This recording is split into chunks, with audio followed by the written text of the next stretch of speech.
The reactor core screamed its warning at 3-minute intervals. Each klaxon blast drove needles through Aaron Cole's eardrums as he yanked the access panel free and stared into the tangled mess of Xanthera circuitry that made absolutely no sense according to any engineering manual he'd memorized. Purple plasma arced between exposed conduits, and somewhere above the facility, the sky churned with electromagnetic fury that would atomize everything within a 12-mile radius if he couldn't route power to the failing shield generators in the next 7 minutes and 40 seconds. His hands moved before his brain caught up, fingers tracing the alien pathways that somehow followed the same thermodynamic principles as every Earth-built system he'd ever torn apart and reassembled. Heat sought cold, energy followed the path of least resistance, and right now someone had deliberately reversed every safety protocol to ensure maximum catastrophic failure when the storm made landfall. Sweat stung his eyes.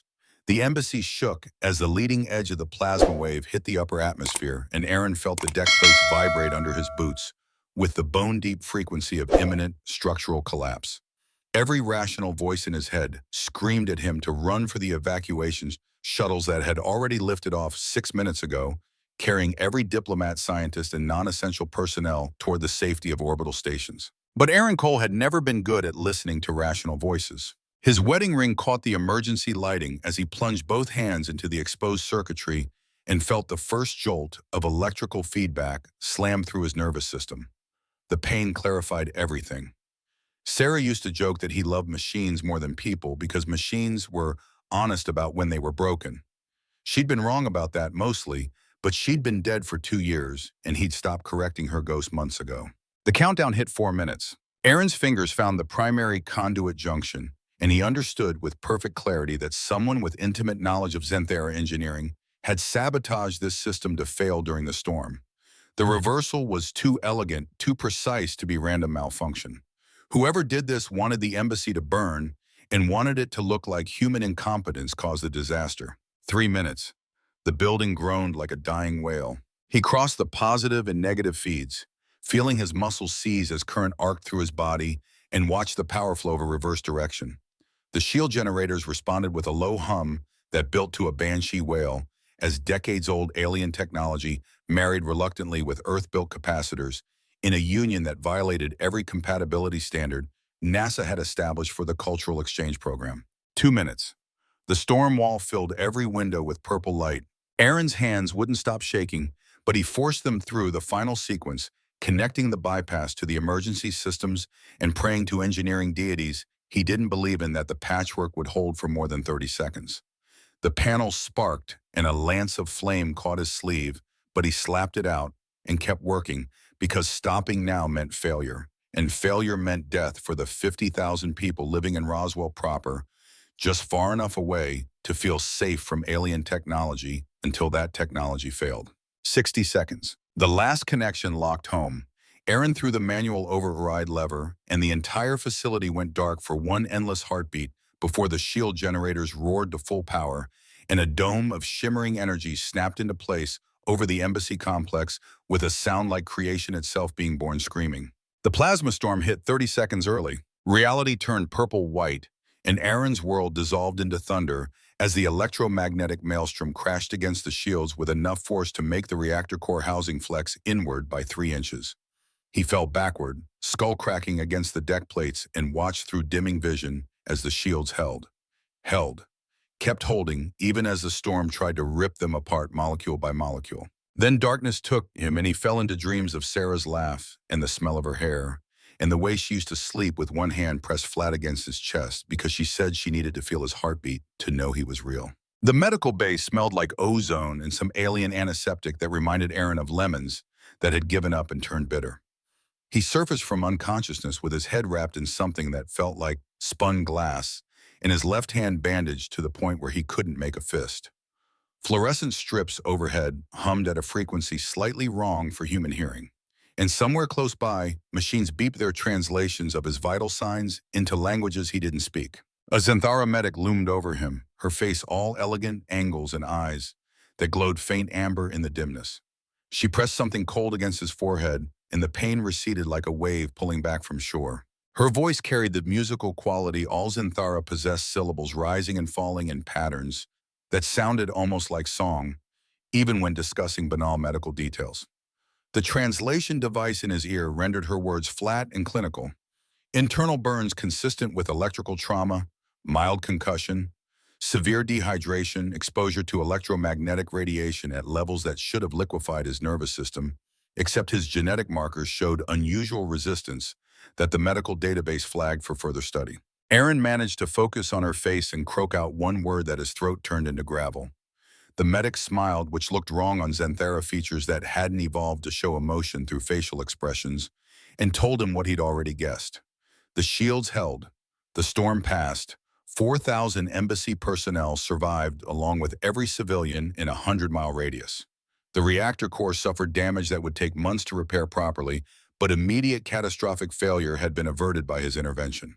Then she delivered the part that made Erin want to sink back into unconscious darkness. Queen Lissavelier, supreme ruler of the Xanthara Empire's Earth mission and sovereign over 3 star systems Erin couldn't pronounce, had personally requested an audience as soon as he regained consciousness. The words settled on him like a lead blanket. Erin had spent 5 years working at the embassy precisely because it allowed him to be invisible. Engineering contractors didn't attend state dinners or diplomatic functions.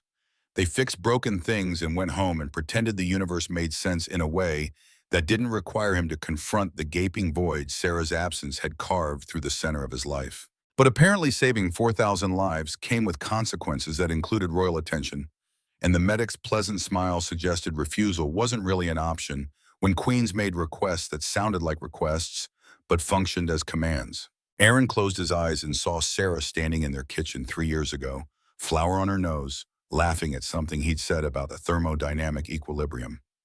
The memory hurt worse than the electrical burns. The week before the storm had possessed the mundane quality of every week Erin had endured since the accident. His apartment outside the embassy complex consisted of 3 rooms that never quite felt like home no matter how long he lived there. Boxes still sat unpacked in the bedroom closet, Sarah's handwriting marking their contents in careful block letters. Kitchen supplies, winter clothes, books, Sci-Fi. He couldn't remember when he'd stopped having the energy to unpack them and started just living around the gaps they created. Morning arrived like a punishment on the day that would later prove catastrophic in ways that had nothing to do with plasma storms. Erin went through his routine with the efficiency of long practice. Coffee from the machine Sarah had insisted on buying, though he still didn't know how she'd managed to make better coffee than he did using the same equipment and grounds. 2 pills for the low-grade depression his doctor called adjustment disorder, as if Sarah dying was an adjustment rather than an amputation. Toast he didn't taste. The wedding photo sat on the narrow shelf above the sink. Sarah in her white dress, Erin in the rented tux that pinched his shoulders. Both of them laughing at something the photographer had said that neither of them could remember 5 minutes later. She'd been 32 in that photo, beautiful in the unself-conscious way of people who didn't realize their beauty was the least interesting thing about them. Erin picked up the frame and set it back down immediately because touching it made his chest hurt. His phone buzzed with a text from his sister Jennifer, and he deleted it without reading beyond the preview that started with, "Erin, you really need to." He knew what she needed him to do. Move on, start dating, stop treating his apartment like a mausoleum. Join the world of the living instead of existing as a functional ghost who fixed alien machinery and went home to empty rooms. Jennifer meant well. She always meant well. But she'd never watched someone she loved die over 3 hours while paramedics worked frantically and failed. Never held a hand that went cold while machines beeped their declarations of futility. Never had to identify a body and sign papers and stand in a cemetery while people said useless things about God's plan in better places. Erin finished his coffee and drove to work. The Xanthara embassy rose from the New Mexico desert like a crystalline dream that had wandered into the wrong dimension. Spires of blue-white material that was neither glass nor metal caught the morning sun and split it into rainbows that painted the sand in colors that shouldn't exist outside laboratory spectrums. The main structure stood 8 stories tall, though Xanthara didn't count floors the way humans did, and the whole complex hummed with barely contained energy that made Erin's fillings ache if he stood too close to the primary reactor housing. Security waved him through 3 checkpoints. The guards knew him by sight now, the quiet engineer who showed up exactly on time and left exactly at the end of his shift and never caused problems or ask questions beyond the technical specifications of whatever system needed repair. He'd cultivated that reputation carefully because it meant people left him alone. The engineering bay occupied sublevel 3, where the temperature held steady at 68 degrees regardless of surface conditions, and the lighting never varied from the soft amber glow that Zenthara preferred for detailed work. Aaron's station consisted of a workbench, 3 diagnostic terminals, and a wall of tools that represented 5 years of slowly learning which human implements could safely interact with alien technology without causing explosions or interdimensional breaches. Tommy Martinez, 25 and fresh from MIT, with degrees in xenotechnology and an enthusiasm that made Aaron tired, just witnessing it bounced over the moment Aaron clocked in. The kid had been trying to befriend him for 6 months with the persistence of a golden retriever who didn't understand social cues. Tommy asked his usual question about learning Zenthara circuit design, and Aaron gave his usual response about reading the manual. The kid's face fell, but he rallied with the resilience of youth and asked instead about the upcoming maintenance on the shield generators. Had Aaron noticed the calibration seemed off by 0.03%? That was within normal variance, but still unusual given how precise Zenthara engineering typically ran. Aaron had noticed. He'd noticed 3 days ago and filed a report that got buried in bureaucratic channels because 0.03% didn't qualify as emergency level concern. He told Tommy to log it again and escalate to the Zenthara engineering supervisor, then turned back to his workbench and the fusion coupling that needed replacement before it failed and caused a cascade that would shut down life support for an entire wing. But Tommy's observation niggled at him. 0.03% off-spec meant something had changed. Systems didn't drift randomly when Zenthara built them. They failed catastrophically or ran perfectly with no middle ground. He should have trusted that instinct. Should have pushed harder on the report. Should have done a lot of things that might have prevented what came next. But hindsight only ever offered clarity after the damage was done, and by the time Aaron understood the calibration drift was sabotage rather than malfunction, the plasma storm was already building on the edge of the solar system and racing toward Earth at relativistic speeds that gave them 18 hours of warning before impact. Chancellor Marcus Thorne found Aaron in the engineering base 6 hours before the storm hit. The Chancellor stood tall and silver-haired and carried himself with the rigid posture of someone who'd spent 40 years in diplomatic service and never quite learned how to relax. His presence in the engineering spaces meant something had gone wrong in ways that required immediate technical consultation rather than scheduled meetings. Thorne's message was simple and unwelcome. The embassy was hosting a formal commendation ceremony in 3 days to honor everyone who'd contributed to successful human Zenthara cooperation over the past year. Aaron's name appeared on the list. Attendance was mandatory. The ceremony would include Queen Lissa and visiting dignitaries from Krill Empire. Their military allies and expectations were that Aaron would accept his recognition gracefully and represent Earth's technical competence. Aaron tried to decline. Thorne's expression suggested he'd expected that response and had precisely zero patience for it. This wasn't a request. This was diplomacy.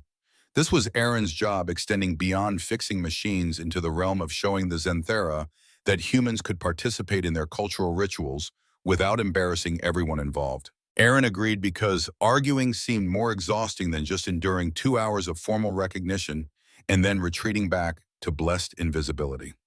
Thorne nodded and left, and Aaron went back to work, trying not to think about standing in front of hundreds of people while they applauded him for doing his job. 14 hours later, the plasma storm warning came through, and all thoughts of ceremonies vanished in the frantic evacuation scramble. Aaron found the sabotage 8 minutes before the storm made landfall. The shield generator calibrations hadn't drifted through random variants. Someone had carefully, methodically reversed the polarity on 6 primary conduits, in a pattern designed to look like accumulated degradation until the system came under catastrophic stress. Then everything would fail at once, shields would collapse, and the plasma storm would sterilize the embassy and everything around it. His supervisor ordered immediate evacuation. Protocol demanded all non-essential personnel reach minimum safe distance. Aaron watched the last shuttle lift off and knew with absolute certainty that he was probably going to die in the next 10 minutes if he stayed. He stayed anyway. Because somewhere in Roswell, a family was sitting down to dinner without knowing their world was about to end. Because 4,000 Zenthara personnel trusted that Earth technology could integrate safely with their own. Because Sarah had died and he hadn't been there. And this one time, he could be there when it mattered. The reactor core fought him the whole way. His hands bled, his vision blurred. The building shook itself apart around him while he rewired alien systems using principles he barely understood, an instinct that felt like muscle memory from a life he'd never lived. When the shields activated and the storm hit and the world turned purple-white, Aaron's last conscious thought was that he'd finally done something Sarah would have been proud of, and maybe that was enough to justify the 2 years he'd spent haunting his own life. The medical bay kept him for observation overnight. The Zenthara medic checked his vitals every 2 hours, and each time seemed faintly surprised he remained alive. Apparently, human nervous systems weren't supposed to survive direct electromagnetic exposure at the levels he'd endured. His genetic markers showed unusual resistance, something the medic attributed to random mutation, but that made Aaron wonder if there was something in his family history he'd never bothered to investigate. Morning brought Chancellor Thorne and the news that Queen Lissa would arrive within the hour. Thorne handed Aaron fresh clothes that fit better than they should and told him to shower and make himself presentable because royal audiences didn't happen in hospital gowns. The Chancellor's expression suggested he understood Aaron's desire to avoid this, but also that avoiding it was impossible, so they might as well get through it with minimal awkwardness. Aaron showered in the medical bay facilities and stared at his reflection in the mirror. 2 days of stubble shadowed his jaw. His eyes looked hollowed out in ways that had nothing to do with electrical trauma. At 34, he could pass for 40 on bad days, and this qualified as a bad day, despite having saved thousands of lives because saving lives didn't erase the one life he'd failed to save when it mattered most. He thought about Sarah and what she would say if she could see him now. Probably something about heroics being his way of avoiding actual emotional processing. She'd studied psychology before switching to journalism, and she'd never been shy about analyzing him whether he wanted analysis or not. Aaron missed her with an intensity that hadn't faded in 2 years. Missed her so badly some mornings he couldn't remember why getting out of bed was supposed to matter. But he got up anyway and went to work and fixed things because that's what functional people did even when they were broken inside. The door chimed. Aaron turned and found himself facing 6 Zenthara royal guards in ceremonial armor that probably cost more than his annual salary. They arranged themselves in formation that managed to be both honor guard and threat display, and the lead guard informed him in tones that allowed no argument that Queen Lissa had arrived and awaited his presence. The medical bay was small. The Queen filled it anyway, not through physical size, but through the weight of presence that came from being genetically engineered for command and trained from birth to rule. She stood 6'3" in the flat sandals that Zenthara preferred, her skin the pale blue-green of deep ocean water under moonlight, her eyes molten gold with vertical pupils that caught the light like a cat's.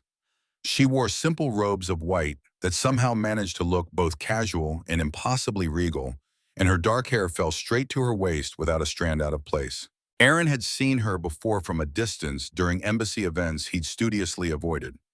Up close, she was more striking and more human than he'd expected, with laugh lines around her eyes that suggested she smiled more than protocol required, and calluses on her hands that spoke of someone who did more than just sit on thrones. The guards withdrew. That shocked Aaron more than her arrival. Zenthara queens didn't dismiss their security to have private conversations with random engineers. But apparently this queen did, because she waved them away with casual authority, and they obeyed despite visible reluctance. Lissa moved to the chair beside his medical bed and sat with the fluid grace of her species. She studied him for a long moment in silence, and Aaron had the uncomfortable sensation of being truly seen for the first time in years. Her voice carried the musical quality of her race, but gentler than the medic's, with harmonics that suggested she'd studied human speech patterns and deliberately softened her pronunciation. She thanked him for his service. Then she asked the question that made his throat tighten. Why had he stayed when everyone else evacuated? Aaron didn't have a good answer. The true answer involved Sarah and guilt and a perverse need to prove he could save someone, even if he'd failed when it mattered most. But those words stuck in his throat, so he went with the simpler truth. Someone had to stay. Someone had to fix the system. If not him, then who? Lissa leaned forward slightly, studying his face with an intensity that made him want to look away. She told him he was different from the other humans she'd met. No false modesty, no fishing for praise, just straightforward honesty about doing what needed doing. Aaron nearly laughed. The irony of being praised for honesty while actively avoiding the emotional truth of why he'd risked death was too sharp to ignore. but he swallowed the bitter humor and admitted what she seemed to want confirmed. Fear was just data. You processed it and moved on because standing still meant letting the fear win. Lissa laughed. The sound surprised them both, and her guards tensed visibly outside the door before relaxing when they realized their queen was experiencing something close to joy. She told him he spoke like an engineer, not a diplomat, and Aaron confirmed he was definitely the former and definitely not the latter. That seemed to delight her. She confessed that her court overflowed with diplomats who specialized in saying everything and nothing simultaneously. Aaron's bluntness felt refreshing by comparison. They talked. Aaron couldn't remember later what they discussed beyond the surface content. Technical details about the storm, recovery estimates for the damaged systems, small observations about life in an alien embassy. But underneath the words ran a current of recognition, two people who'd both learned that leadership meant standing alone even when surrounded by others. Lissa asked why he'd really stayed, the true reason beneath the practical explanations. Aaron found himself telling her about Sarah, about the accident, about not being there when it mattered, about spending 2 years trying to make up for that failure by being present for every emergency that didn't involve his own life. The Queen's expression softened into something that transcended species differences. She told him about her father's death 3 years ago. Sudden, unexpected. She'd become queen overnight without preparation or warning, and every day since had been a performance of certainty while terror churned underneath. Aaron met her golden eyes and told her she seemed pretty certain to him.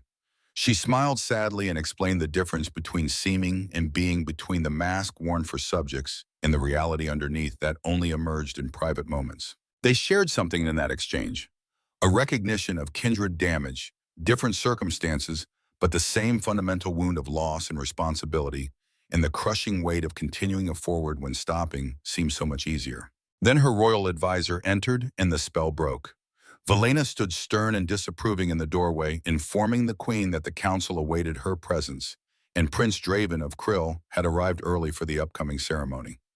Diplomatic obligations demanded attention. Personal conversations with engineers, however heroic those engineers might be, could not continue indefinitely. Lissa's face shifted. The mask returned. She became queen again in the space of a heartbeat, and Aaron watched the transformation with something like mourning for the vulnerable woman who'd vanished behind royal protocols. She told him she looked forward to honoring him properly at the ceremony, used his full name with formal precision, then paused and amended it. Just Aaron. And if he would, she'd prefer just Lissa rather than titles that created distance. The informality shocked her advisor into visible dismay. But Lysa swept from the medical bay with her guard forming up around her like a protective chrysalis, and Aaron was left alone with the echo of her voice and the strange warmth in his chest that felt dangerously close to hope. 2 days of recovery time passed in a blur of medical monitoring and paperwork, and debriefings with increasingly senior officials who wanted detailed accounts of the storm response. Aaron gave them technical reports and avoided discussing anything personal. The official narrative emerged quickly. Vigilant human engineer notices calibration anomaly, stays behind during evacuation to repair critical systems, saves embassy and surrounding civilian population through quick thinking and technical expertise. The narrative was true as far as it went. It just omitted the part about the deliberate sabotage, which apparently was being investigated quietly to avoid causing panic about internal security failures. Aaron received a classification briefing and a polite but firm instruction that discussing the sabotage with anyone outside the investigation team would violate about 16 different security protocols. Fine by him. He'd learned long ago that organizations preferred tidy stories over complicated truths. Tommy visited twice, bouncing with excitement about Aaron becoming a certified hero. And didn't he realize how amazing this was? And also, could he please teach proper Zenthara circuit diagnostics now that they were basically friends? Aaron gave non-committal answers and accepted the friendship the way he accepted everything lately, with distant appreciation but no real emotional investment. The ceremony loomed like a thundercloud on his calendar. Chancellor Thorne provided detailed instructions about protocol and appropriate responses, and for God's sake, don't mention politics, or religion, or the war that wasn't officially a war. Stand, accept the medal, say thank you, sit down, endure the remainder of the ceremony with dignity.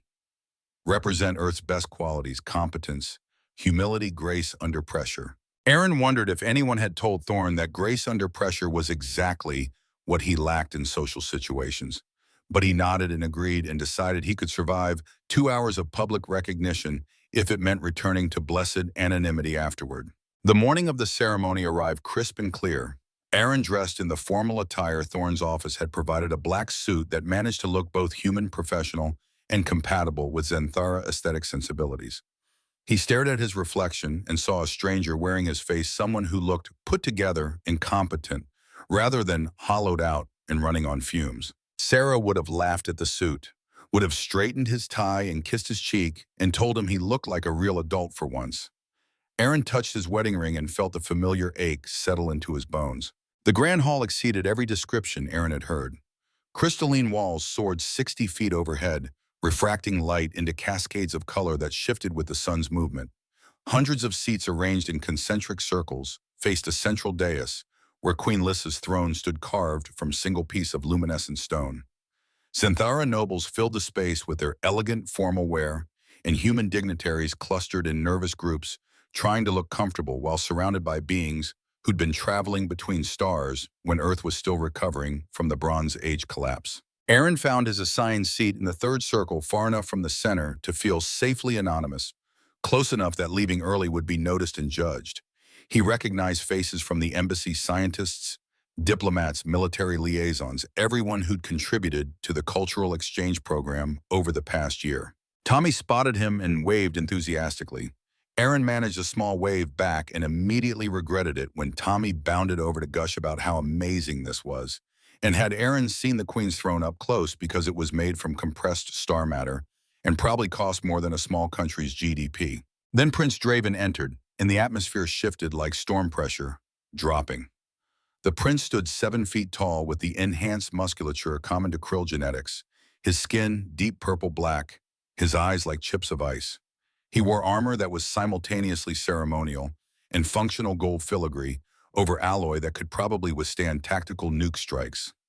His expression suggested he considered everyone present beneath his notice, except possibly the Queen, and even that was grudging. Draven's entourage took up positions near the throne dais with military precision. Aaron watched them and felt instinctive dislike curl in his gut. These weren't diplomats. These were conquerors playing at peace because the tactical situation currently favored cooperation over conflict. The ceremony began with traditional Zenthara rituals that involved harmonic singing and light displays Aaron couldn't follow. Various people approached the throne to receive recognition for various accomplishments: successful trade negotiations, scientific breakthroughs, military cooperation that strengthened the alliance against external threats no one mentioned by name. Aaron zoned out. His mind wandered to the sabotage shield generators and who might have reversed those calibrations and why. The investigation was ongoing but had yielded nothing concrete. Whoever did it had covered their tracks expertly. His name echoed through the hall, and Aaron jerked back to awareness. An announcer was calling him forward. Aaron Cole of Earth, recognized for extraordinary bravery and sacrifice, honored for saving 4,000 lives through technical expertise and unwavering courage. Aaron stood. His legs felt disconnected from his body. He walked toward the dais through a tunnel of staring faces, every eye tracking his movement, and the weight of attention threatened to crush him flat. Queen Lissa rose from her throne as he approached. She wore full ceremonial regalia, now robes of midnight blue that seemed to contain actual stars, a crown of woven light that floated above her head without visible support. She was every inch the alien queen, beautiful and terrifying and utterly remote. Then her eyes met his and something shifted. Warmth flickered behind the formal mask. Recognition. She remembered their conversation in the medical bay, remembered him as Aaron rather than just another recipient of royal recognition. Lissa descended from the dais. That broke protocol so thoroughly that gasps rippled through the assembled crowd. Queens didn't descend to meet honorees. Honorees approached the throne and received recognition from above. But Lissa came down to stand before Aaron at eye level, and her face showed something more than formal appreciation. She began the scripted speech. Aaron heard words about bravery and sacrifice and representing the best of human technical competence. Standard stuff, the kind of praise that sounded good and meant nothing beyond the immediate political requirements. Then Lissa stopped, mid-sentence. She looked at Aaron and something changed in her expression, a decision made in real time that Aaron couldn't predict or understand. The Queen's voice dropped the formal cadence. She spoke from the heart instead of the script, and her words struck the assembled crowd like a physical blow. This man, she said, taught her something important. He showed her that true honor lived in action without expectation of reward. That courage meant doing what needed doing when easier options existed. That the measure of a person came from choices made under pressure, not from titles or bloodlines or political positioning. The crowd murmured. This wasn't supposed to happen. Ceremonies followed scripts. Queens didn't improvise emotional testimony about random engineers. But Lysa kept speaking. She stepped closer to Aaron and her eyes never left his face. She told everyone assembled that Aaron Cole embodied everything a leader should be. That he'd stayed when others fled. That he'd risked death for strangers. That his humility made him more worthy of respect than those who sought glory. Aaron's throat tightened. This was too much, too personal, too exposed. Then Lysa spoke the words that detonated through the hall like a bomb. If only you were my husband, human. Silence. Complete. Total. Absolute. Aaron's brain stuttered to a halt. He was vaguely aware his mouth had fallen open. Around him, the assembled crowd had frozen into perfect stillness, every face registering varying degrees of shock. The Queen stood before him, chin raised defiant, and Aaron realized with dawning horror that she'd just done something catastrophically important that he didn't understand at all. Chaos erupted in slow motion. Council members surged to their feet. Prince Draven's face twisted with fury. The royal advisor Valina looked like she might faint or start screaming or both. Hundreds of voices rose in outrage and confusion, and a dozen other emotions Aaron couldn't name. And in the center of the maelstrom, Queen Lysa stood calm and unwavering. Her golden eyes locked on Aaron's face, waiting for his response to a declaration he hadn't asked for and didn't understand, but that had just changed everything in ways he was only beginning to comprehend. The silence stretched for 3 heartbeats, before reality reasserted itself through the filter of 100 voices erupting simultaneously. Aaron stood frozen as the grand hall dissolved into pandemonium around him, every Zenthara noble shouting in their melodic language, while human dignitaries stared with expressions ranging from confusion to dawning horror. The words Lysa had spoken hung in the air like fallout, and Aaron finally understood he'd just become the center of an interstellar incident without anyone asking his permission. Commander Drexus moved first. The military leader rose from his seat with the controlled fury of someone who'd been waiting years for justification to act, and his voice cut through the chaos with parade ground precision. He demanded the Queen retract her statement immediately, called it madness, insisted that sacred vows weren't toys to be deployed for political theater or whatever misguided impulse had seized their young sovereign. Lysa's expression never wavered. She stood before Aaron with her shoulders back and her chin raised in perfect royal defiance. And when she spoke, her voice carried the kind of absolute authority that came from 3 generations of selective breeding for command presence. The vow could not be retracted. Drexus knew this. Everyone present knew this. The sacred vow once spoken became binding reality, and pretending otherwise was either ignorance or deliberate insult to their most fundamental traditions. Prince Draven stood next. His movement drew every eye because Krill royalty didn't stand unless they intended violence or dramatic pronouncement, and the prince radiated both possibilities. His voice boomed across the hall in heavily accented but perfectly understandable English, and Aaron felt each word like a physical blow. The prince was her betrothed. Their union would cement the alliance between 2 empires. And now this human, this insignificant engineer, presumed to stand where Draven should stand, simply because a queen had spoken rashly without considering consequences. Aaron found his voice somewhere in the wreckage of his composure. The words came out rough and uncertain, nothing like the confident engineer who'd rewired alien systems under catastrophic pressure. He pointed out the obvious. He was standing right here, not presuming anything, just trying to understand what had happened. Draven's eyes fixed on him with the predatory focus of someone deciding whether to crush an insect immediately or save it for later entertainment. The prince took 2 steps forward, and the Krill honor guard moved with him in synchronized threat display. Draven's voice dropped to a register that promised violence beneath diplomatic language. Aaron should know his place, should understand that humans existed in this embassy through Zenthara generosity, not through any inherent right. And humans who overstepped faced consequences that made death seem merciful. Something crystallized in Aaron's chest. Maybe it was 2 years of grief converting to anger. Maybe it was exhaustion with it being treated as lesser simply for being human. Or maybe it was just the stubborn engineer's refusal to accept assertions without evidence. But he stepped forward instead of back and met Draven's glare without flinching. His response came out flat and factual. He hadn't overstepped. He'd fixed broken systems and saved lives. If that threatened Draven's ego, perhaps the prince should examine why competence made him feel insecure rather than blaming the competent. The hall went silent again.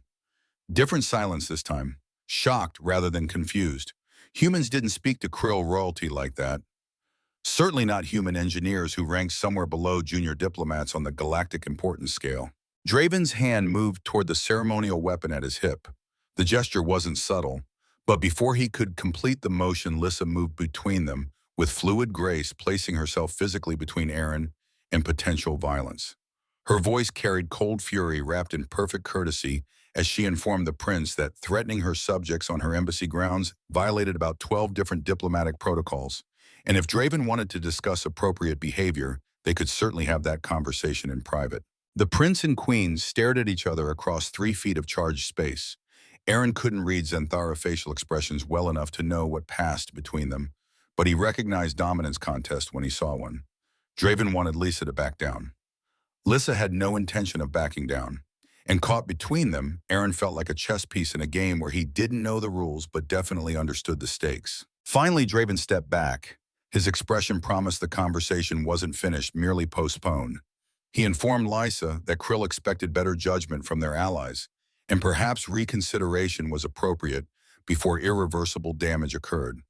Then he swept from the hall with his entourage forming up around him like armored shadows, and the temperature seemed to rise 5 degrees in his absence. Chancellor Thorne materialized at Aaron's elbow with the desperate expression of a man watching his entire diplomatic career collapse in real time.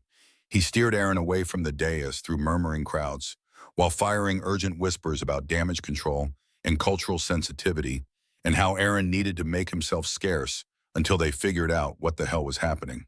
Aaron let himself be guided toward the exit. His legs functioned on autopilot while his brain tried processing what had just occurred.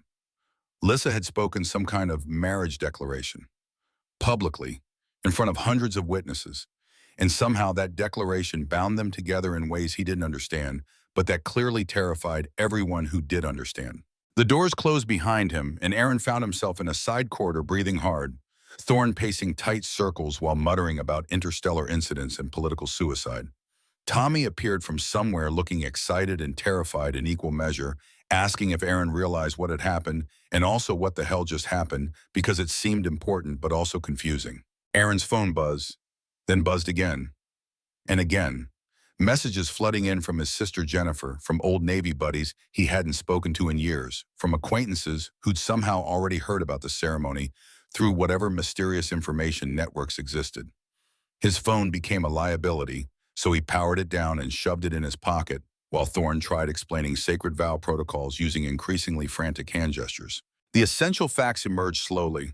When a Zenthara royal spoke the sacred vow publicly, it created a binding soul connection. Not marriage exactly, not in human terms, but an acknowledgement that the named individual possessed qualities the royal sought in a life partner. The vow couldn't be retracted or ignored. It marked Aaron as someone Queen Lissa had chosen, which meant he now existed in a weird diplomatic limbo as neither consort nor commoner. And critically speaking, the vow to someone who was not the agreed-upon political match represented massive breach of protocol. Lissa had been expected to marry Draven for years. Their union was supposed to unite Zenthara and Krill military power against external threats. By speaking the vow to a human instead, Lissa had just detonated decades of careful alliance building. Aaron's head hurt. He wanted to go home and pretend this hadn't happened. But Thorne grabbed his shoulder with surprising strength and made direct eye contact while explaining that going home wasn't an option because Aaron was now involved in something bigger than personal preference, and people would be watching his movements very carefully. The implication landed like ice water. Aaron wasn't safe anymore. He'd become a political asset or liability depending on perspective, and either designation made him a target. 3 hours later, Aaron sat in a small conference room deep in the embassy's secure section while various officials debated his fate. Lissa had been summoned to emergency council session. Draven was reportedly making formal complaints through every diplomatic channel, and Aaron existed in this gray zone between protective custody and house arrest while people decided what to do with him. Tommy brought coffee that tasted like burnt regret. The kid tried making conversation, but Aaron couldn't focus on anything beyond the surreal nightmare his life had become. Yesterday, he'd been invisible. Today, he was the focal point of interstellar political crisis. The transition seemed cosmically unfair. The door opened and Lysa entered alone. Her ceremonial robes were gone, replaced by simpler attire that made her look more approachable and somehow more dangerous. She'd dismissed her guards again, which Thorne had explained was increasingly problematic behavior that made her security detail want to resign collectively. Lissa sat across from Marin and studied his face with those unsettling golden eyes. When she spoke, her voice carried none of the royal formality from the ceremony. She apologized, said it wasn't meant to cause this much disruption. She'd acted on impulse rather than calculation, and now he was caught in consequences she should have anticipated. Aaron managed a laugh that came out more bitter than intended. He pointed out that impulse decisions involving interstellar politics seemed like the kind of thing royalty should avoid. Also, maybe asking him first would have been courteous. Lissa's expression shifted into something that might have been embarrassment on a human face. She explained that the sacred vow wasn't a proposal, didn't require his agreement.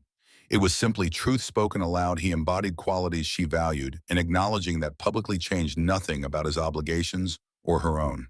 Except it clearly changed everything Aaron countered.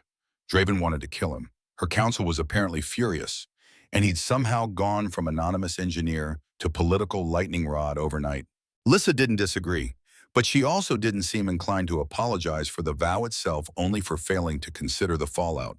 She told him she'd been scheduled to confirm her betrothal to Draven next month. The ceremony he just witnessed was supposed to be preliminary celebration. She was expected to stand beside the prince and smile while they discussed unity and strength in all the proper diplomatic language that masked the reality of arranged marriage to someone she actively disliked. Aaron felt the first stirrings of something beyond his own confusion. He asked if she wanted to marry Draven. Lissa's expression went carefully neutral. Want wasn't relevant to royal duty. Her father had negotiated the arrangement before his death. The council supported it. Krill expected it. Her personal preferences were unfortunate complications rather than decisive factors. That struck Aaron as profoundly wrong. He said so in terms that would have made his sister proud. Lissa was a queen, not property to be traded for political advantage. She had agency, had the right to choose her own future rather than accepting whatever arrangement dead fathers and nervous counselors deemed appropriate. Lissa studied him with new intensity. She asked why he cared, why a human engineer would concern himself with Synthara royal politics that didn't affect him beyond temporary inconvenience. Aaron thought about that. The honest answer involved Sarah and choices, and the way grief had taught him that life was too short to accept situations that made you miserable simply because they were expected. But those words stuck, so he went simpler. Because it was wrong. Because people deserved agency regardless of their species or political position. And because he'd spent 2 years being told what he should do and how he should feel, and he was done accepting that authority figures always knew better. Something changed in Lissa's expression. Recognition, maybe. Understanding. She reached across the table and touched his hand briefly, the first time she'd initiated physical contact, and her skin felt surprisingly warm despite the cool blue-green coloring. She thanked him, then warned him that things were going to get complicated. Her counsel would try pressuring him to leave Earth, or at minimum leave the embassy. Draven would look for opportunities to remove him through methods ranging from legal maneuvering to more direct approaches. And she couldn't offer protection that wouldn't be interpreted as confirming inappropriate attachment that would make everything worse. Aaron pulled his hand back and tried processing the implications. He was being told to watch his back because declaring him worthy of marriage had painted a target on him. Perfect. Just perfect. The alarm interrupted before he could respond. Not the klaxon from the plasma storm, but something sharper and more insistent. Emergency lights activated and Lissa was on her feet instantly. Military training overriding royal poise. Her hand went to the communication device at her wrist, and her face went pale as she listened to the rapid-fire Zenthara coming through. She turned to Aaron with expression he couldn't read. There was a situation in Reactor Sector 7. Multiple system failures. possibly sabotage. And whoever had tried killing thousands during the plasma storm had apparently decided to finish the job. They ran. Lissa moved with surprising speed for someone in formal attire, and Aaron kept pace while his engineer brain already cataloged possible failure modes and repair approaches. Sector 7 housed backup power generation and life support redundancies. If those systems crashed, the embassy could limp along for maybe 6 hours before critical failures cascaded through every dependent system. Tommy met them at the Sector 7 entrance, bleeding from a head wound and barely coherent. He grabbed Aaron's arm with desperate strength, and words tumbled out in panicked rush. Someone had attacked him while he was running diagnostics. Tall figure in Xanthara military uniform. They destroyed primary control interfaces and reversed coolant flow using the same technique that had failed during the plasma storm. Aaron felt ice settle in his stomach. This wasn't random sabotage. This was systematic assassination attempt targeting the embassy's vulnerable systems, and whoever was responsible had intimate knowledge of Xanthara engineering. Lissa called for security and medical support, but Aaron was already pushing past them into Sector 7 because medical attention could wait and security would be useless against problems that required immediate technical intervention. The reactor core was heating faster than it should, which meant coolant reversal combined with something else, probably deliberate overload of the thermal regulators. The sector was chaos. Smoke obscured ceiling-mounted lights and turned everything into shifting shadows. Emergency systems screamed warnings in 3 languages, while displays showed temperature climbing past safe operational parameters.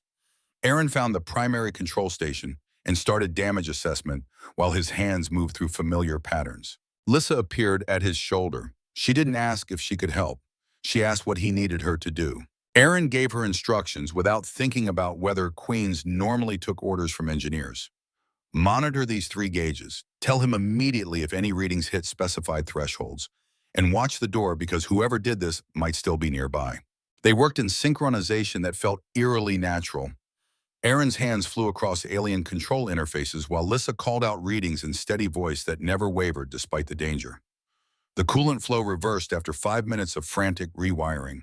Temperature stabilized. Secondary systems came back online one by one. But the core temperature wasn't dropping fast enough. Something was still wrong. Aaron checked the thermal regulators and found them manually locked in overload configuration. Whoever had sabotaged this system wanted to ensure maximum damage, even if the primary attack vector was countered.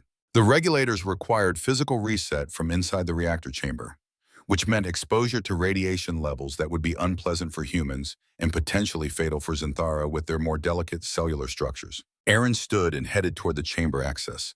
Lissa grabbed his arm and demanded to know what he was doing.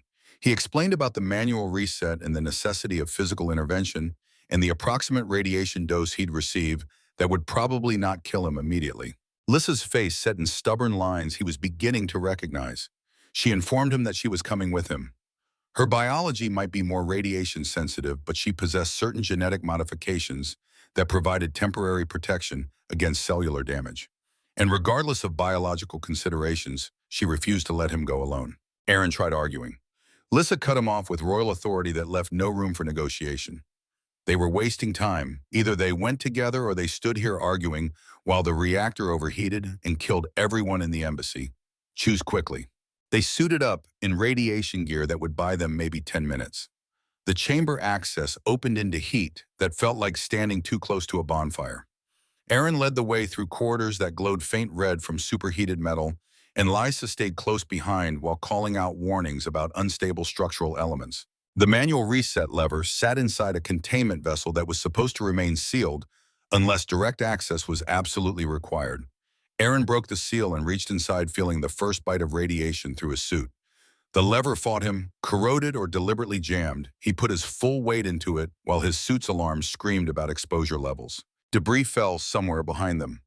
Lissa shouted and Aaron turned to see a support beam coming down directly toward her. He moved on instinct, grabbing her and throwing them both sideways. The beam crashed where she'd been standing 3 seconds earlier, and they ended up tangled together on the burning deck plates. For one stretched moment, they were frozen there, close enough that Aaron could see his reflection in her golden eyes, close enough that the gap between human and alien seemed meaningless compared to the shared reality of almost dying together. Lissa's hand pressed against his chest, and he realized she was feeling his heartbeat through the suit material. Then training reasserted itself, and they separated, returning to the task. The lever finally gave. Aaron threw it and heard systems respond throughout the sector.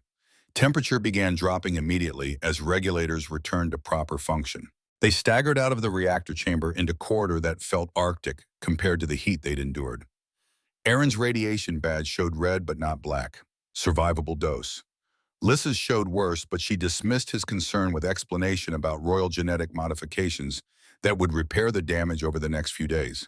Security teams found them slumped against the wall in the corridor. Commander Drexus led the team, and his expression, when he saw them together, suggested he'd expected to find corpses rather than survivors. His questions came sharp and suspicious. What had happened? Who had attacked? Why had the Queen endangered herself instead of waiting for proper security response? Lissa's response cut through his interrogation with perfect authority. Someone had sabotaged the reactor using techniques that suggested intimate familiarity with Xanthera systems. The same someone who'd sabotaged the shield generators before the plasma storm. This was coordinated attack intended to destroy the embassy and everyone in it, and Drexus's priority should be finding the perpetrator rather than questioning why she'd prevented catastrophic failure. Drexus's jaw tightened, but he couldn't argue with her logic. He ordered his teams to secure the sector and begin forensic investigation. Then he fixed Aaron with a look that promised future problems and suggested strongly that the human return to his quarters immediately. Aaron was too exhausted to argue. He let security escort him through corridors that felt increasingly prison-like. But before they could reach his quarters, Chancellor Thorne intercepted them with urgent news. Draven had departed the embassy. His entire entourage had left orbit 20 minutes ago, and preliminary analysis of their flight path suggested return to Krill territory. That should have been good news. Instead, Thorne looked terrified, because Draven's departure transmitted a specific message to anyone fluent in Krill diplomatic protocol. He was withdrawing from the alliance, ending negotiations. And historically, when Krill princes withdrew from diplomatic situations, they returned with military solutions. Aaron's exhaustion vanished under fresh adrenaline. He asked the obvious question. Was Thorne suggesting they were about to be invaded? Thorne's expression answered before his words did. He was suggesting they just lost their most powerful military ally and simultaneously created a powerful enemy who had both motive and means to destroy them. And if that wasn't enough, someone inside the embassy was actively trying to kill everyone through sabotage, which meant they were fighting threats from both internal and external directions. The next 3 days passed in escalating tension. Security teams investigated the sabotage, but found nothing useful.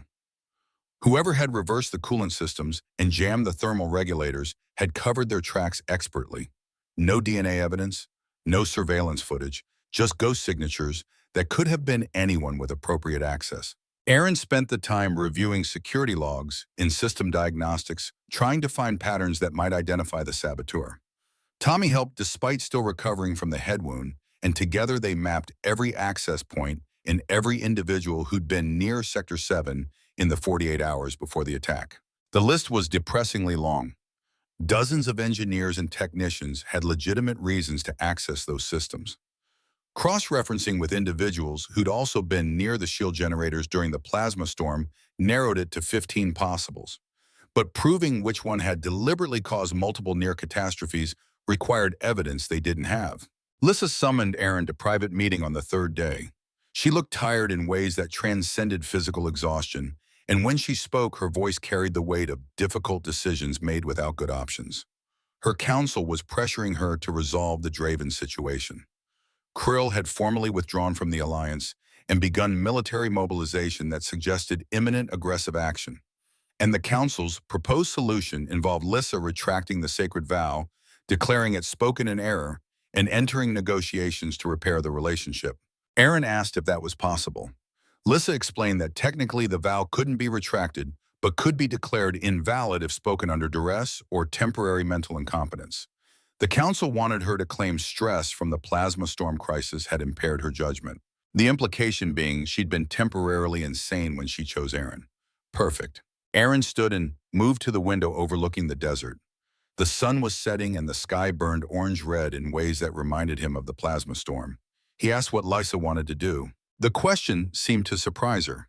She pointed out that what she wanted was irrelevant. Her duty was protecting her people and maintaining crucial alliances.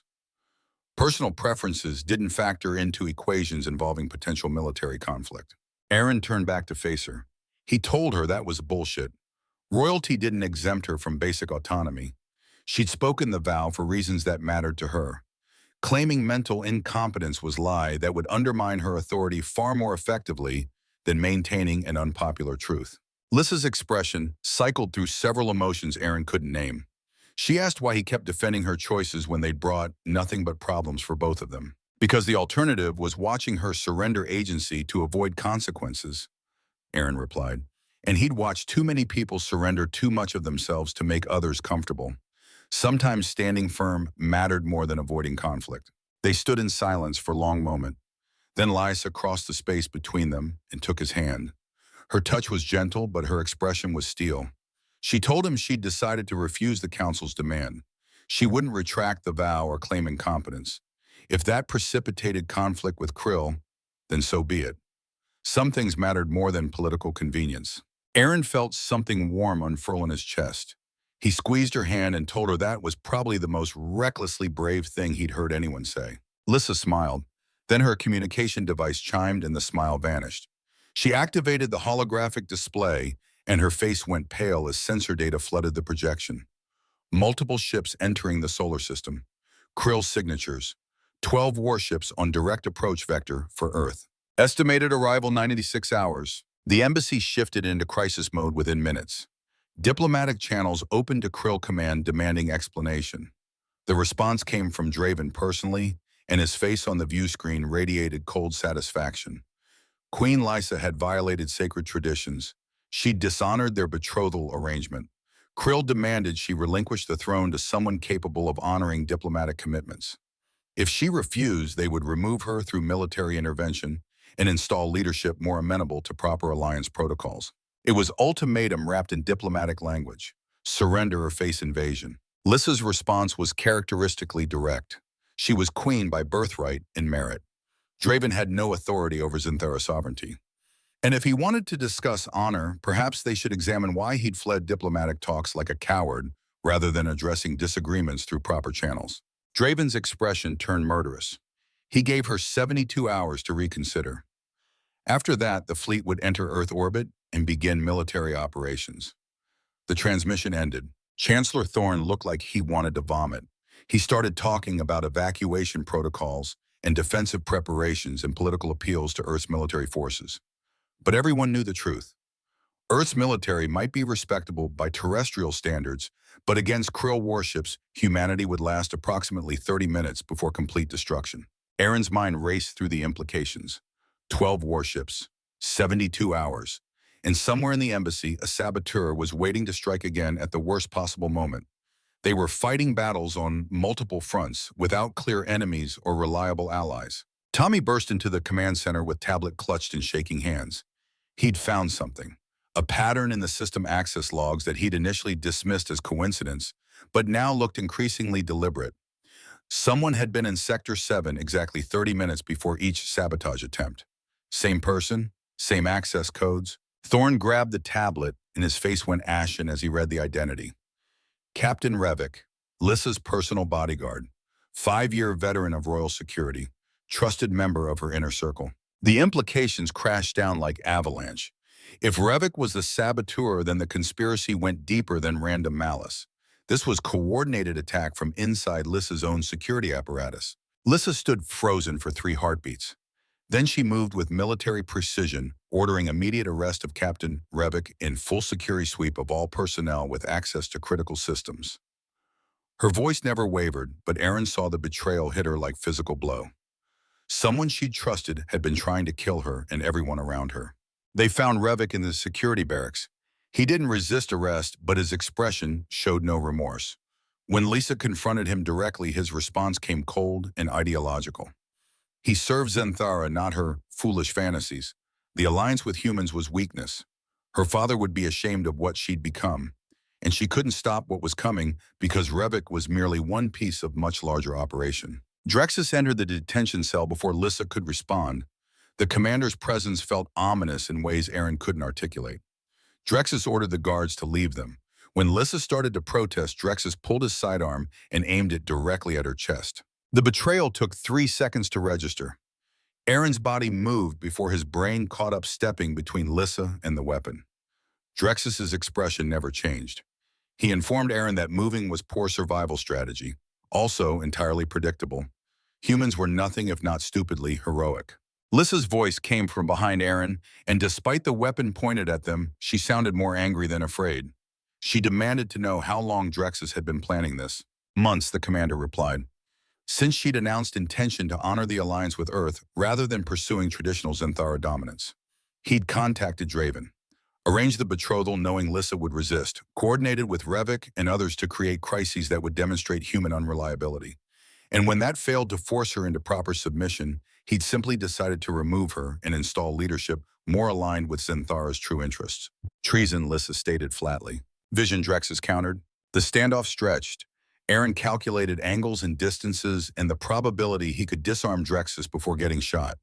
The math was not encouraging. Then alarms began screaming. Not reactor alarms, defense perimeter alarms, external threat detection. Every screen in the facility lit up with sensor data showing massive objects entering Earth's upper atmosphere ahead of schedule. Draven's fleet had arrived early. Drexus smiled without humor.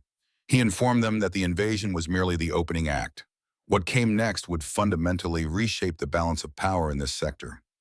And by the time it finished, no one would remember the queen who'd chosen a human over her empire's future. The first explosions shook the embassy foundations. Through the windows, Aaron saw streaks of fire as Krill warships entered attack formation. 72 hours had been a lie. The invasion was happening now. And somewhere in the chaos, with a gun pointed at his chest and the woman he was starting to care about standing vulnerable behind him, Aaron Cole realized that engineering expertise wasn't going to save them this time. They needed a miracle. Or failing that, they needed to become the kind of people who could manufacture miracles from desperate circumstances and stubborn refusal to surrender. The building shook again, harder this time. Drexus's weapon never wavered. And outside, 12 warships began their assault on the embassy while the night sky burned with the promise of war. The weapon in Drexus's hand represented finality in the way only lethal force could. Aaron felt Lissa's hand grip his shoulder from behind her fingers, pressing hard enough to bruise through his shirt, and he understood she was preparing to shove him aside and take the shot herself. The realization arrived with perfect clarity. She would die to protect him the same way he'd stepped forward to shield her. They'd become mirrors of each other's reckless heroism in the span of 3 days. The embassy shook as another explosion hammered the exterior shields. Drexus's aim never wavered, but his eyes flicked toward the ceiling where dust cascaded from stress fractures spreading through the structural supports. The commander's voice carried satisfaction, wrapped in tactical assessment. Draven's warships were targeting shield generators systematically. Estimated time until complete defensive collapse, 18 minutes. After that, the embassy became a shooting gallery, and everyone inside became targets. Aaron's engineer brain cataloged the problem even while staring down a weapon. 18 minutes meant the generators were failing faster than design failure curves predicted. Someone had weakened them deliberately. Probably Revik or another conspirator working in coordination with the invasion timing. Lissa's voice cut through his analysis with steel wrapped in ice. She informed Drexus that he'd miscalculated badly. Killing her wouldn't install new leadership. It would trigger succession protocols that placed her younger sister on the throne. And Serena was far less diplomatic about dealing with traitors. Drexus smiled without humor. Succession protocols assumed a body to confirm death. If the queen vanished during enemy attack, presumed killed by Krill forces, the council would have months of confusion before invoking succession. Plenty of time for loyal military leadership to stabilize the situation and guide the empire toward proper strategic alignment. The implications crystallized. Drexus planned to shoot them both and blame Draven's invasion. Perfect cover for political assassination. And with Revik already arrested, no one was positioned to contradict whatever narrative Drexus constructed afterward. Another explosion closer this time. The detention cell's lights flickered and died before emergency systems activated with a red glow that turned everything hellish. Through the observation window, Aaron saw personnel running past in organized chaos. Evacuation protocols. Everyone who could flee was heading toward the shuttle bays before shields failed completely. Drexus's weapon began tracking toward Lissa as he decided which target represented greater threat. Aaron felt time slow in the way it sometimes did during crisis, each second stretching into multiple decision points. He could tackle Drexus and probably die in the attempt.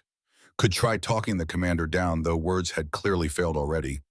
Or he could do something unexpected that violated every self-preservation instinct but might create an opening. He chose unexpected. Aaron lunged not at Drexus but at the wall console beside the cell door. His hands slammed the emergency containment release, and suddenly every cell in the detention block opened simultaneously. Alarms shrieked to protest, but more importantly, Revik's cell door cycled open, and the traitorous captain merged, already moving toward Drexus with the combat efficiency of someone who'd been waiting for exactly this opportunity. Drexus spun to face the new threat.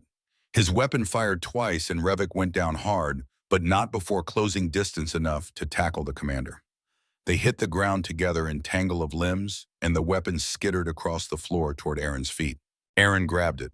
The weight felt wrong in his hand, alien ergonomics designed for Zinthara physiology, but the trigger mechanism was universal enough. He aimed it at the struggling forms and shouted for Drexus to stop moving. The commander rolled away from Revik's corpse with blood on his hands and murder in his eyes. He stood slowly, and Aaron watched him calculate angles and probabilities. Could he close distance before Aaron figured out how to fire properly? Could he talk his way out now that violence had failed? Could he escape into the chaos of the invasion and try again later when targets were more vulnerable? Lissa moved to Aaron's side and placed her hand over his on the weapon. Her voice came quiet and certain when she told Drexus that his coup attempt was finished. He could surrender or he could die. Those were the only options remaining. Drexus chose neither. Instead, he pulled a secondary device from his belt and activated it with casual motion. A dead man's switch, he explained, linked to charges placed throughout the embassy's critical infrastructure. If his biorhythms ceased, the charges would detonate. Killing him meant ensuring everyone died. The standoff reformed with new parameters. Lissa asked how many conspirators were part of this. Drexus didn't answer, but his expression suggested the number was depressingly large. Years of planning, multiple sleeper agents, resources devoted to ensuring the alliance with humanity failed in the most catastrophic way possible. Tommy's voice crackled through Lissa's communication device with static, corrupted urgency. He'd found something critical in the security footage archives.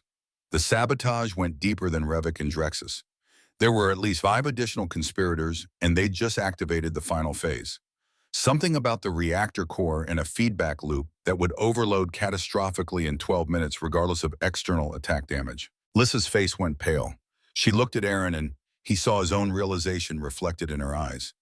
The invasion was distraction. The real attack was internal.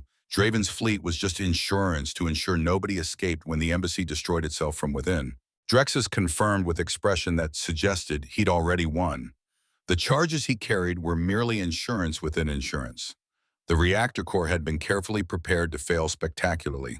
And even if Aaron possessed the technical expertise to prevent meltdown, he'd never reach the core in time while also dealing with invasion bombardment and infrastructure collapse. Aaron handed the weapon to Lissa and started running before his conscious mind finished processing the decision.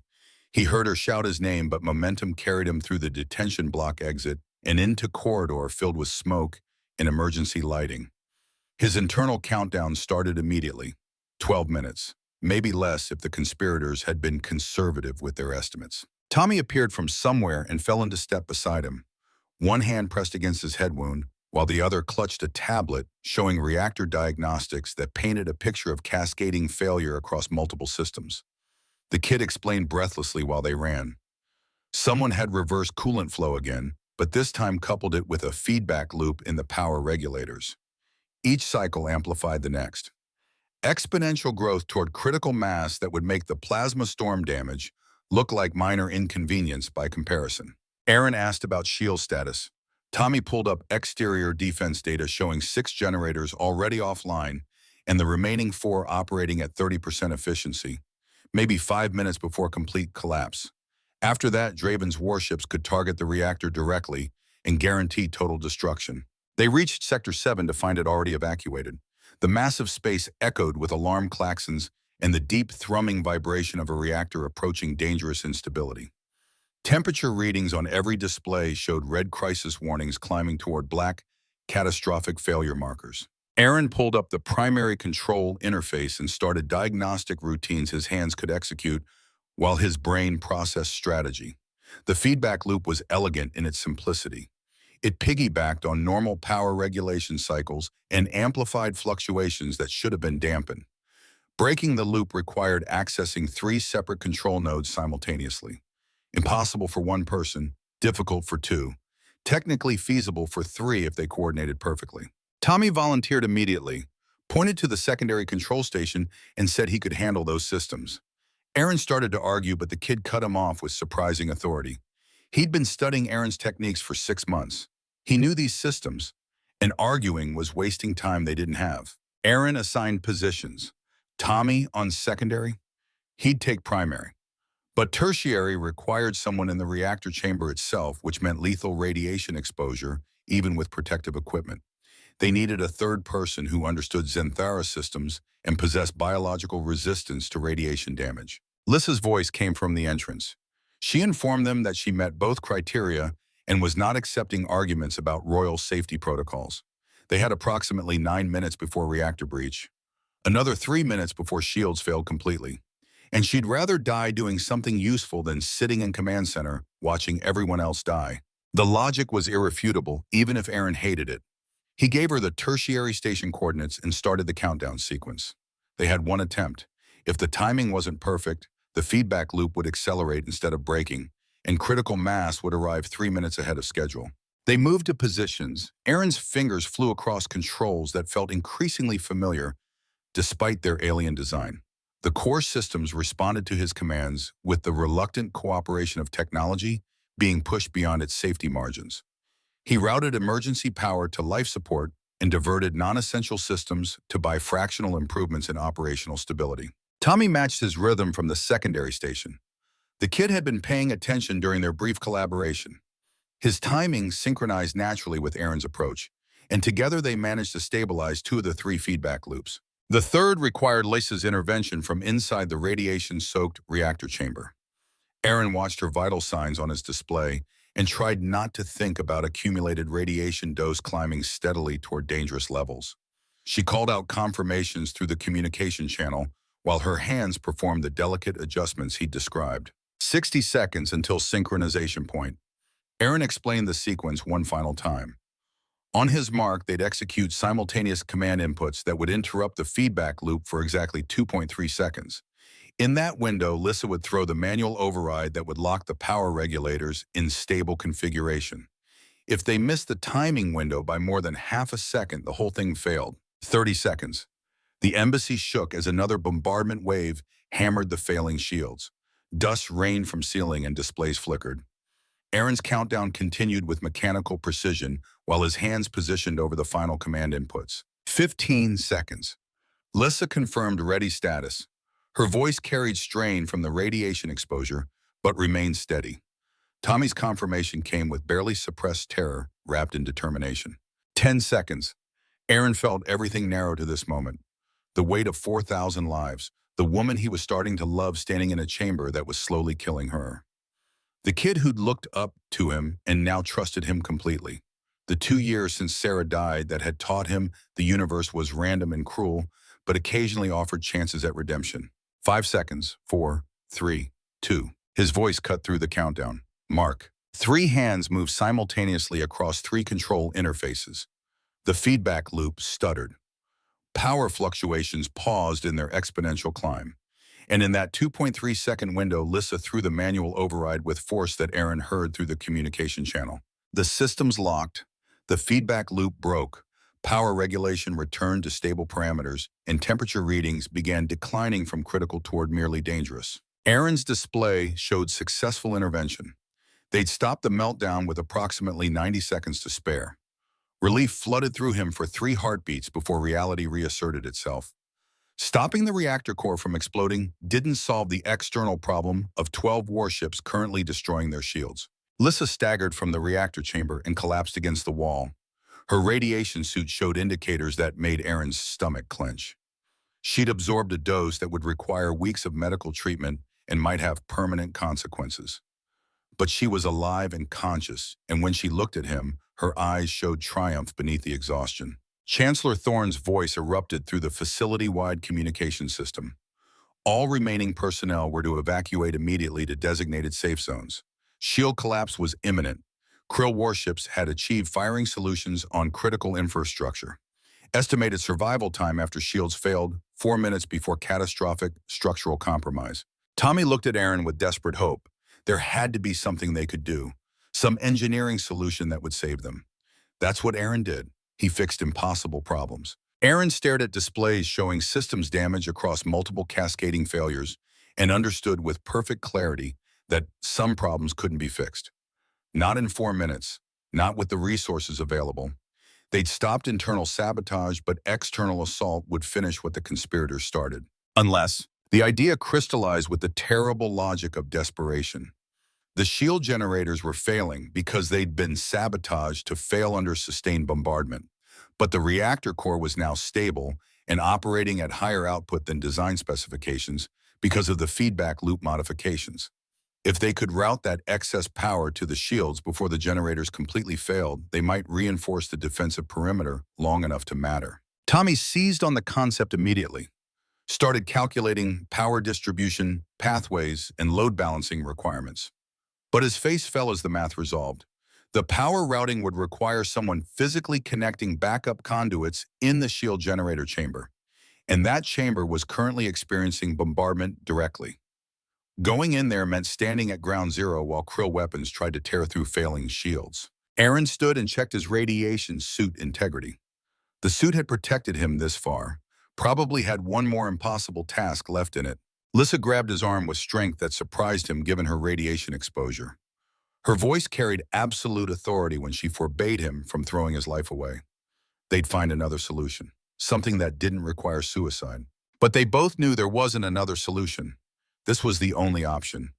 And Aaron had learned 2 years ago that sometimes the only meaningful choice was how you faced inevitable sacrifice. He pulled her close and felt her trembling against him, told her he was tired of watching people die because he wasn't there or wasn't fast enough or wasn't brave enough. Just once he wanted to be the person who stood when standing mattered, even if it cost him everything. Lissa's eyes shone with tears that alien biology shouldn't produce. She pressed her forehead against his, and her voice broke when she said his name. Just his name. Nothing else needed saying. Aaron kissed her, brief and fierce, and carrying everything he couldn't articulate about finding connection in the middle of chaos and learning that maybe Sarah's death hadn't permanently destroyed his capacity for caring about someone new. Then he pulled away before his courage failed and headed toward the shield generator chamber at a run. Tommy's voice followed him through the communication channel, providing technical guidance, walking him through the connection sequence. The kid's voice shook but never stopped. Aaron found that steadying as he entered the generator chamber and felt the building shake around him from bombardment that was close enough to rattle his teeth. The backup conduits were exactly where Tommy described. Aaron pulled the first connection free from its housing and began the rewiring sequence while holographic displays showed shield integrity dropping percentage point by percentage point. Around him, the chamber filled with sparks and smoke as near misses from Krill weapons stressed the failing defensive perimeter. A direct hit shook the entire structure. Aaron lost his footing and crashed against the generator, housing hard enough to see stars. His suit tore on exposed metal, and he felt the first bite of unshielded radiation on his arm. But his hands kept working, because stopping now meant everyone died, and he'd already decided that wasn't acceptable. Tommy's voice provided countdown. 60 seconds until shield collapse. 45 seconds. 30. Aaron finished the 7th connection and moved to the 8th. His vision blurred. The radiation exposure was catching up with him faster than expected. Or maybe he'd been exposed to more than he thought.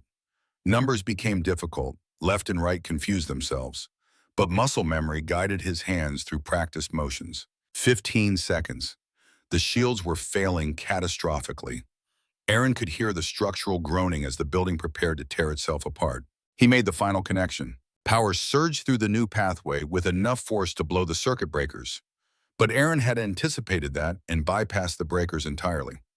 Safety protocols were meant for normal operations. This was far beyond normal. The shields exploded back to full strength.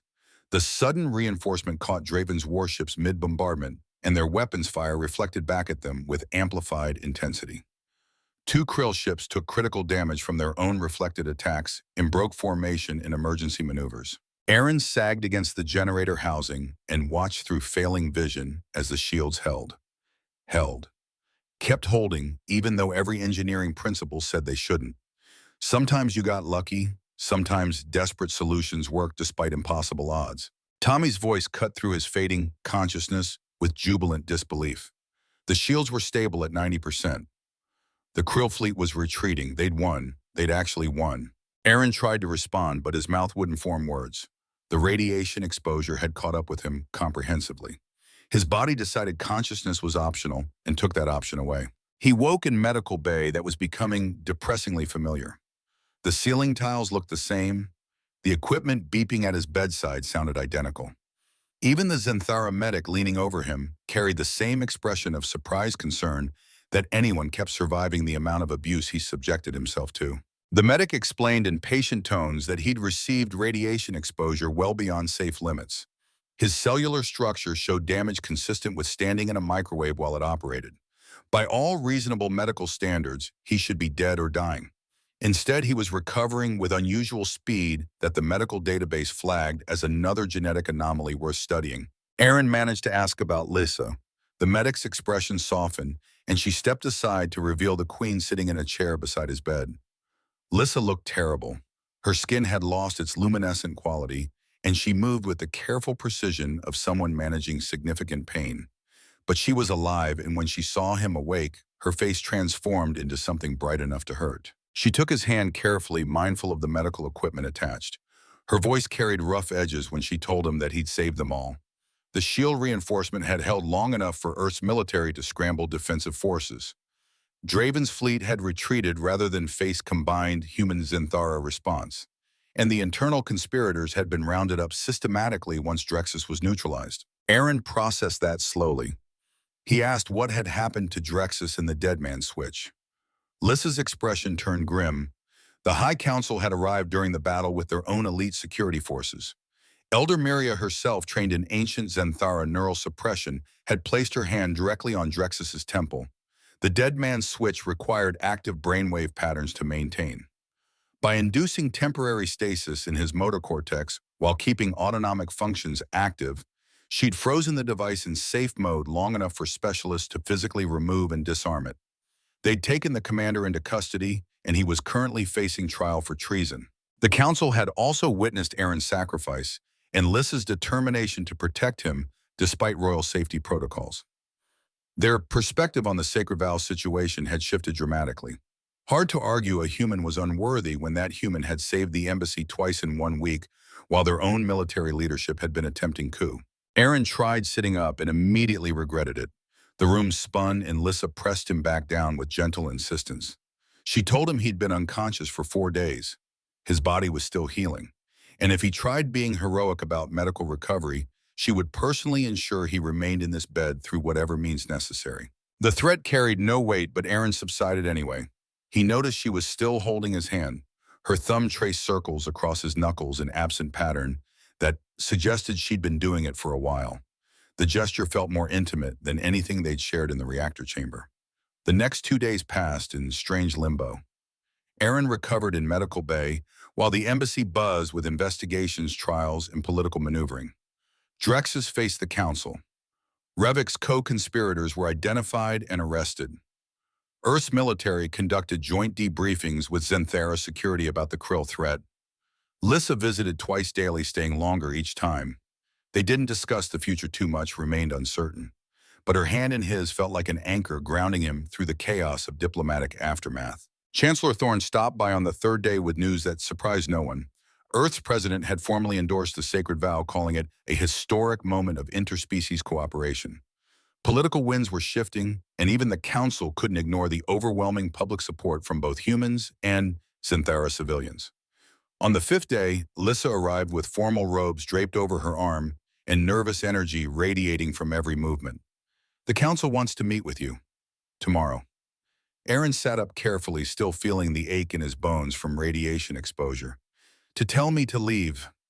She shook her head and her smile carried something like hope. "To formally recognize the bond, if you're willing." 6 days later, Aaron stood before the High Council for the second time. This meeting took place in private chambers rather than grand ceremonial spaces, and the tone was entirely different from the previous disaster. The 5 council members studied him with expressions ranging from respect to lingering suspicion, but none showed the outright hostility that had dominated his last appearance. Elder Miria spoke for the council. Her voice carried the weight of centuries of tradition when she acknowledged that Aaron Cole had proven himself worthy of Queen Lissa's recognition. The sacred vow had been questioned due to unprecedented circumstances.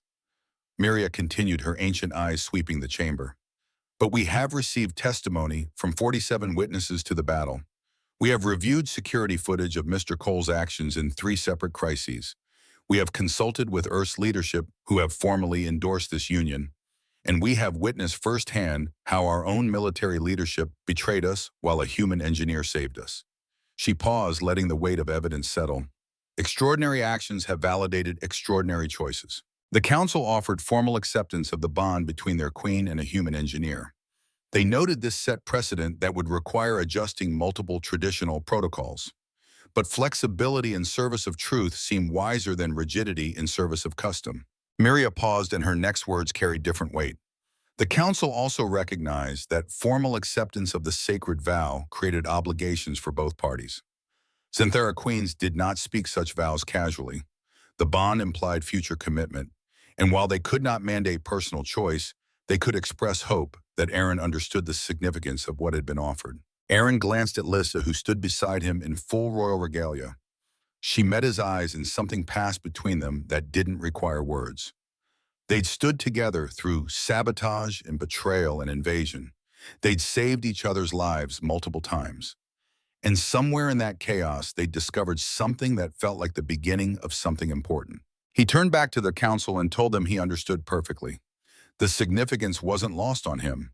And while he couldn't promise to be a perfect consort or partner, he could promise to keep showing up when it mattered, to keep choosing Lysa the way she'd chosen him, to keep standing even when everything said he should run. Miria's expression showed what might have been approval. She declared the matter settled. Aaron Cole was formally recognized as Queen Lissa's chosen partner with all rights and responsibilities that entailed. The bond would be celebrated properly once reconstruction efforts concluded. 3 months later, the Xanthara embassy gleamed like new under desert sun. The damage from invasion and sabotage had been repaired completely. In some ways, the rebuilding had made the structure stronger than before, stress points reinforced against future attacks, security protocols rebuilt from foundation, up with paranoid attention to preventing internal conspiracy. The Grand Hall hosted its second major ceremony with much better outcome than the first. This time, Aaron stood beside Lissa by deliberate design rather than accident. She wore traditional bonding robes that cascaded around her like captured starlight, and he wore formal attire that somehow managed to blend human and Xanthara aesthetic sensibilities into something that actually looked good. The assembled crowd included humans and Xanthara in equal measure. Chancellor Thorne stood in the front row looking proud and relieved. Tommy had been promoted to chief engineer and wore his new insignia with barely contained excitement. Even Aaron's sister Jennifer had made the trip from Boston and currently sat crying happy tears while trying to maintain professional composure. Elder Miria presided over the ceremony with gravitas that came from officiating significant moments across 3 centuries. She spoke about unity across differences, about courage to choose truth over convention, about the way crisis revealed character and how these 2 beings had revealed themselves worthy of each other through shared sacrifice. The actual bonding ritual involved exchanging vows and genetic material that would create biological connection, mimicking the sacred vow's spiritual bond. The science was complex, but the meaning was simple.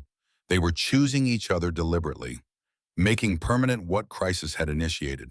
Aaron spoke his vows first, promised to stand beside Lissa through whatever challenges came, to honor her choices even when he disagreed, to keep fixing things that broke, including the relationship itself when inevitable conflicts arose, to choose her every day the way she'd chosen him in that moment before hundreds of witnesses.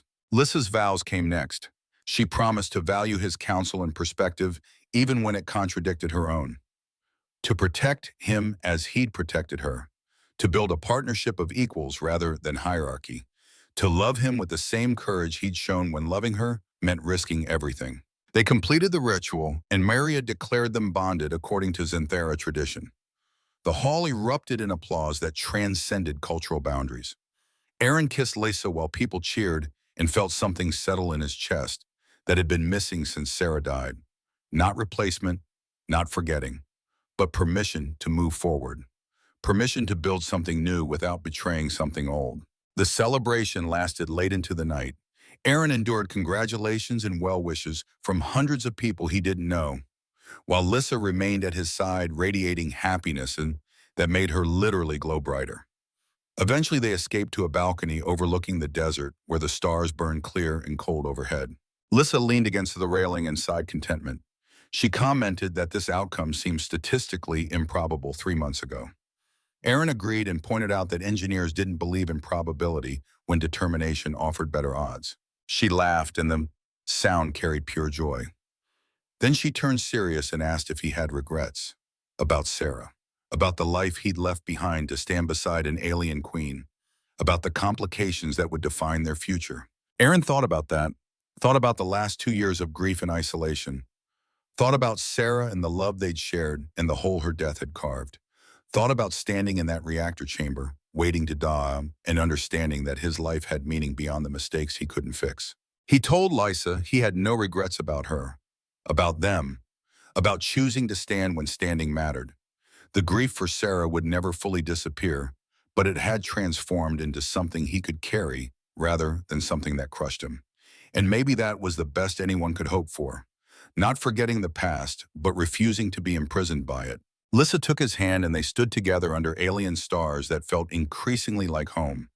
She told him about plans for expanded cultural exchange programs, about the joint Human Xanthara Technical Academy they were founding with Aaron as director, about the future they were building together that honored both their peoples. Aaron listened and felt hope for the first time in years. Real hope. Not the desperate kind that masked fear, but the genuine variety that came from believing tomorrow might be better than today. He'd started this journey as a broken engineer trying to fix machines because people were too complicated. He'd ended it as someone who'd learned that the most important repairs were the ones you made to yourself, and that sometimes the most heroic thing you could do was allow someone else to help with that repair work. Tommy found them an hour later with news that the after celebration was moving to the recreation levels, and people were asking where the guests of honor had disappeared to. The kid's new chief engineer insignia caught the light as he moved, and Aaron felt a surge of pride seeing how far the enthusiastic MIT graduate had come. Tommy had gone from eager student to the engineer who'd helped save the embassy and earned his position through merit, not favoritism. "You did good, kid," Aaron said quietly. "Really good." Tommy's grin could have powered the reactor. "Learn from the best, sir." "Just Aaron," he corrected as he always did. "And you're not my student anymore. You're my colleague now. Chief Engineer Martinez." The title settled on Tommy like a mantle he'd earned, and Aaron knew the embassy's systems were in capable hands. Aaron and Lissa exchanged glances and decided they could spare one more hour before retreating to privacy. They returned to the celebration and danced badly because neither species had rhythm compatible with the other's music. They laughed with friends and strangers. They toasted the future with drinks that made promises about tomorrow. And when the night finally ended, they walked hand in hand through corridors that had witnessed crisis and catastrophe and now held only potential. In his quarters that had been expanded to accommodate both of them, Aaron found Sarah's photo still sitting on the shelf. He picked it up and studied her smile and felt the familiar ache. But underneath the ache was gratitude. Gratitude that she'd existed, that she'd loved him, that she'd believed he was capable of heroism, even when he'd forgotten how to believe in himself. Lissa appeared beside him and looked at the photo without jealousy or discomfort. She asked if he wanted to talk about Sarah. Aaron shook his head, not because the topic was forbidden, but because he'd said everything that needed saying, and Sarah's memory had found peaceful place in his heart that didn't require constant examination. He set the photo back on the shelf and turned to Lissa, told her he loved her. The words felt strange and familiar simultaneously. Strange because he'd thought he'd never say them again to anyone. Familiar because truth always felt familiar once you stopped running from it. Lissa's eyes glowed bright with emotion. She said she loved him too. Had loved him probably since that first conversation in medical bay when he'd been honest about fear and loss and the way grief changed people. She'd recognized kindred damage and seen potential for healing neither of them could achieve alone. They held each other while stars wheeled overhead, and the universe continued its expansion. And somewhere on Earth, people looked up at the sky and wondered about the alien embassy in New Mexico, where an engineer and a queen were building something unprecedented. A partnership that proved love could transcend species and tragedy in the weight of expectation. Aaron thought about the plasma storm that had started everything, about the split-second decision to stay when everyone else fled, about all the moments since that had led to this one. And he understood finally what Sarah had been trying to teach him during their marriage. Life wasn't about avoiding pain or preventing loss. It was about showing up anyway, about choosing connection despite knowing it made you vulnerable, about being brave enough to love even when love meant risking everything. He'd learned that lesson too late to save his marriage. But maybe that was okay. Maybe some lessons required loss before they could be truly understood. And maybe the universe, in its random cruelty, occasionally offered chances at redemption for those willing to grab them. The future stretched ahead, uncertain and complicated, and full of challenges that would test everything they'd built. But for tonight, at least standing in their quarters, with Lissa in his arms and hope in his chest, Aaron Cole allowed himself to believe that happy endings were possible, even for broken people who learned to fix themselves. One choice at a time, one day at a time, one moment of courage building on the last until they'd constructed something worth defending. And if tomorrow brought new storms, they would face them together the way they'd faced everything else, standing side by side, refusing to run, choosing love over fear and partnership over isolation, and the messy, complicated reality of connection over the safe, sterile comfort of being alone. The stars burned overhead and the desert stretched vast around them, and somewhere in the distance, morning approached with all its attendant promises and challenges. But that was tomorrow's concern. Tonight belonged to them. To love found in unlikely places. To second chances earned through sacrifice. To the future they were building together, one impossible decision at a time. And that Aaron decided was enough. More than enough. Everything.